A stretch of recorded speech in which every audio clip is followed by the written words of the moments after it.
sorry to say, جی یہ دیکھیے کوئی اس کو وشواس نہیں کرتا اور میں نہیں کرتا ہوں، سیدھی بات اچھا ہے. ہم لوگ تو ٹی وی پہ واچ کر رہے تھے کیا ہو رہا تھا. جی. تو اچھا آپ کا خیال ہے کہ اجمل قصاب جو ہے وہ بالکل اس میں شامل تھا اور اس کا پاکستان میں فون پہ کسی سے رابطہ تھا؟ وہ بات تو کر رہا تھا اور وہی نہیں اور بھی لوگ بات کر رہے تھے. تو وہ جو دیکھیے جس آدمی نے وہ سیل فونز ان کے لیے پروکیور کیا تھا اس کو ہم لوگ جانتے ہیں.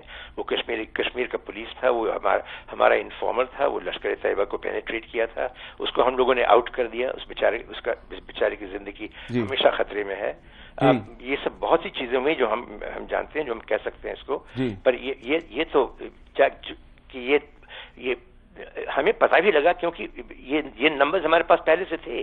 اچھا رضوان صاحب آپ اس پہ کچھ کنٹریبیوٹ کرنا چاہیں، کچھ کہنا چاہیں گے آپ؟ میں پھر دوبارہ وہی بات کہوں گا کہ اگر کوئی ایسی ایویڈنس تھی تو وہ پاکستان کے ریکارڈ کے اوپر لانی چاہیے تھی. انویسٹیگیٹنگ آفیسر جو کہ پاکستان میں انٹیروگیٹ کر رہا ہے اس کیس کو یا جس نے کیا اس کو اپرچونٹی دینی چاہیے تھی کہ وہ اس میٹر کو وہاں پہ جا کے انویسٹیگیٹ کرتا اور یہ تمام ایویڈنس کلیکٹ کرتا.